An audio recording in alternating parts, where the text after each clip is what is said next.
So இத்தாலியை நடுங்க வைத்த, இத்தாலிய காலனித்துவத்திற்கு ஒரு சவாலாக இருந்த லிபியாவுடைய சிங்கம் ஷேக் உமர் முக்தார் பத்தி தாங்க பார்க்க போறோம். இவங்களை பத்தி ஃபேமஸான ஒரு படம் கூட வந்திருக்கு, எல்லாரும் பார்த்துருப்பாங்க. இவரை பற்றி தான் அந்த படம் எடுக்கப்பட்டிருக்கு. அல்ஹம்துலில்லாஹ்.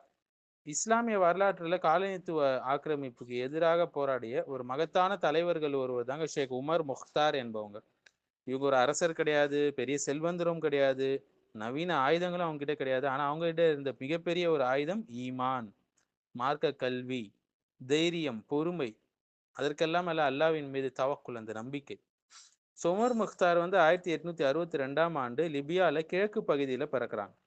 அவங்க சனூசி இயக்கத்துடைய, அதாவது சனூசி ஆர்டர் சொல்லுவாங்க, அதனுடைய மாணவராக வளர்றாங்க. குரான், ஹதீஸ், ஃபிக்கு ஆகியவற்றில் தேர்ச்சி பெற்ற ஒரு நல்ல அறிஞராக ஆகிறாங்க. ஆனால் மக்கள் அவங்கள முதல்ல ஒரு ஆலிமாகவே பார்த்தாங்க, போராளியாக பார்க்கல. இதிலே ஒரு பாடம் இருக்குங்க. உண்மையான மாற்றத்தை உருவாக்குவது அறிவும் ஈமானும் கொண்ட தலைவர்கள் தான் என்பது.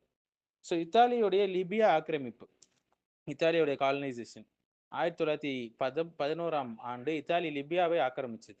சுரண்டுறது தான் அவங்க வேலை இல்லையா?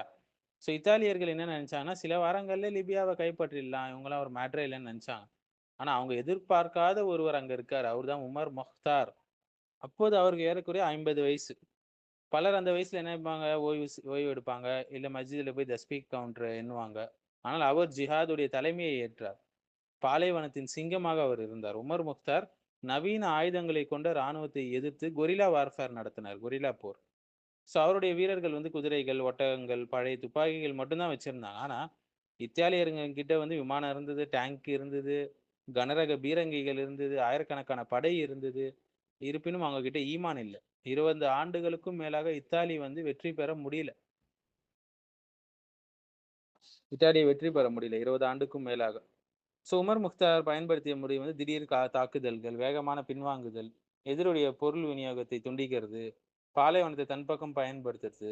இதானே இத்தாலியர்கள் அவரை பாலைவனத்தின் பேய் என்று கூட சொன்னாங்க, லிபியாவின் சிங்கம் என்று கூட அழைத்தாங்க. கிராசியானியின் அச்சம், அதாவது இதுலதான் ரொம்ப முக்கியமான விஷயம். இத்தாலிய ஜெனரல் ரொடால்போ கிராசியானி, இவர் உமர் முக்தாரை பிடிக்க நியமிக்கப்பட்டார், இந்த கிரேசியானி. ஆனா அவர் பின்னால் எழுதுறாரு, உமர் முக்தார் சாதாரண மனுஷன் இல்லப்பா பிடிக்கிறதுக்கு, அவர் மக்களுடைய இதயத்தை வென்றிருந்தார் என்று சொல்றார். கிரேசியானி ஆயிரக்கணக்கான மக்களை முகாம்களை அடைச்சாரு, கிராமங்களை அழித்தாரு, கால்நடைகளை பறிமுதல் செய்தாரு. ஆனால் மக்கள் உமர் முக்தாரை கைவிடல. 70 வயசுலயும் குதிரை மீது ஜிஹாத் செய்த ஒரு வீரர்னா பாருங்க. தனது குதிரையில் ஏறி போர்க்களத்தில் இருந்த ஒரு தலைவர். பல இளைஞர்கள் இன்றைக்கு சோர்ந்து போகக்கூடிய நேரத்தில் அவர் இன்னும் முன்னிலையில இருந்தார். எங்கள் ஷேக் இன்னும் போராடுகிறார், நாங்கள் எப்படி பின்வாங்க முடியும் சொல்லி அவங்களுடைய வீரர்களும் சேர்ந்து போரிட்டாங்க. 1931 செப்டம்பர்ல ஒரு போரின் போது அவரது குதிரையிலிருந்து கீழே வந்துட்டார், காயமடைஞ்சிச்சு. அவர் கீழே வந்ததுனால இத்தாலியர்கள் அவரை உயிரோட புடிச்சிட்டாங்க. அப்போது அவருக்கு சுமார் அப்பவே 73 வயசு. இத்தாலியர்கள் ஒரு போலி நீதிமன்றத்தை ஏற்பாடு செஞ்சாங்க.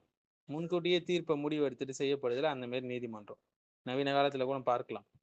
மரண தண்டனை வழங்கப்படுது. அப்ப உமர் முக்தார் எந்த பயத்தையும் காட்டல, புகழ்பெற்ற ஒரு பதில சொன்னார். அவரிடம் கேட்டார்கள், உங்கள் போராட்டம் முடிஞ்சிருச்சுன்னு சொன்னாங்க. ஆனா அவர் என்ன சொன்னார் பாருங்க, நாங்கள் சரணடைய மாட்டோம், நாங்கள் வெல்வோம் அல்லது மரணம் அடைவோம் என்று சொன்னார். 1931 செப்டம்பர் 16ல ஆயிரக்கணக்கான லிபியர்களுடைய முன்னிலையில அவரை தூக்கிலிட்டாங்க. இத்தாலியர்கள் மக்களை பயம்புறுத்த நினைச்சாங்க இது மூலியமா. ஆனா நடந்தது எதிர்மாறாக இருந்தது. அவருடைய மரணம் அவரை இன்னும் பெரிய சின்னமாக மாற்றிச்சு. அறிவும் ஜிஹாதும் ஒன்றாக இருந்த ஒரு தலைவர், ஒரு போராளி, 70 வயசுலயும் போராடக்கூடியவர். ஈமான் ஆயுதத்தை விட பெரிய ஆயுதம் வேற எதுவும் இல்லை இல்லைங்களா? விமானங்களை எதிர்த்து குதிரைகளோடு போராடினார். காலனித்துவத்துக்கு எதிரான இஸ்லாமிய எதிர்ப்புடைய அடையாளம் தான் உமர் முக்தார் அவர்கள்.